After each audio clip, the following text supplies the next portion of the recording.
Ես որ Ղարաբաղից եմ, մի քիչ լավ չեմ խոսում։ Ոչինչ, Դրական, կարողանում եք խոսեք։ Մենք ներկայացնում ենք Պայթյունից, երևի իմանում եք Պայթյունը, որ եղել է սեպտեմբերի 25-ին, 22 անհայտ կորած երեխա ունենք, եւ մինչեւ հիմա էլ ոչ մի տեղեկություն չունենք իրենցից, տեղեկություններ ունենք, որ իրենք Ադրբեջանի կողմն են անցկացվել, ուղղակի ոչ թե մեր կարծիքով մենք համարյա թե համոզված ենք դրա մեջ, ուղղակի Հայաստանի Հանրապետության կառավարությունը հիմա չի զբաղվում այդ հարցերով, իրենց համար սա կարևոր հարցեր չէ, դրա համար ենք եկել այստեղ, սա ոչ թե բողոքի ակցիա, ավելի շատ քան խնդրանքի ակցիա է, որ խնդրենք մեր երեխաների գոնե իրենք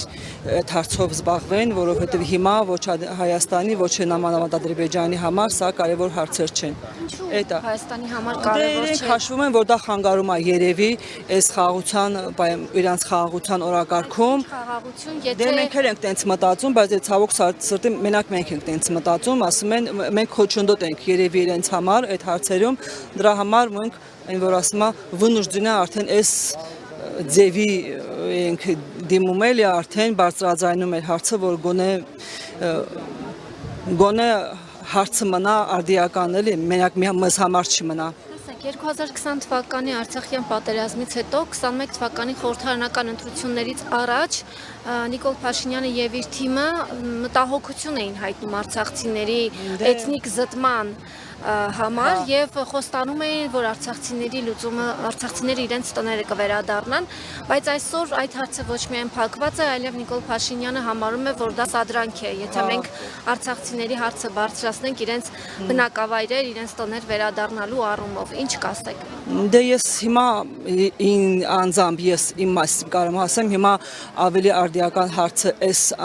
հումանիտար հարցերը լուծելին է, հետո արդեն մտածենք արցախցիների հետ դառնալու մասին։ Ես պետք է այստեղ իրենց Արցախցին սկզբից պետք է ինքը իրան որպես մարդ լիարժեք զգա, ինքը տենց է ասել, ես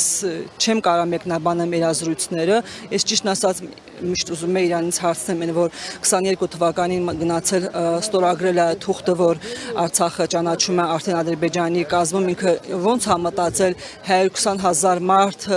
ոնց են ապրելու, ոնց է ինքը որպես Հայաստանի հայ մարդկանց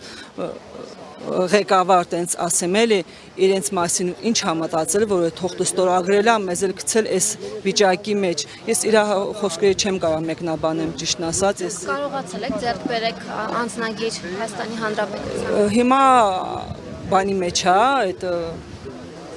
ընթացքի մեջ է, հա, բայց դե դա մի 6-7 մի տարի համարյա քարծիկ ձգձգվում է, էլի, ես չեմ կարող ասեմ, ինչ գիտեմ։ Դա արհեստական եք համարում։ Ես ինքս հաշվում եմ, որ դա արհեստական է, ճիշտն ասած սկզբից հետո են տալու, կարող է, մեզ հա, այդ մեկը 100% է, ես դրանում համոզված եմ, հա, բայց դե նենց չի, որ բոլորն էլ ուզում էին, օրինակ մենք էլ չէինք։ Սկզբից օրինակ մեր ընտանիքի վրա եմ ասելու, մինչև հիմա էլ դա մեզ համար այդքան չէր, հա, մեզ համար ավելի կարևոր հարցեր կան, բայց դե ինչքան գնում է, այնքան դժվարանում է, պետք է մի բան անենք, հա, դե ես հաշվում եմ, որ դա անիմաստ բաներ է, ինչ պասպորտ փոխել, մեր ազնագիրը նույնն էր, մեր ամեն ինչը նույնն է, դա ուղղակի կոդի հարցեր, ընթացքում որ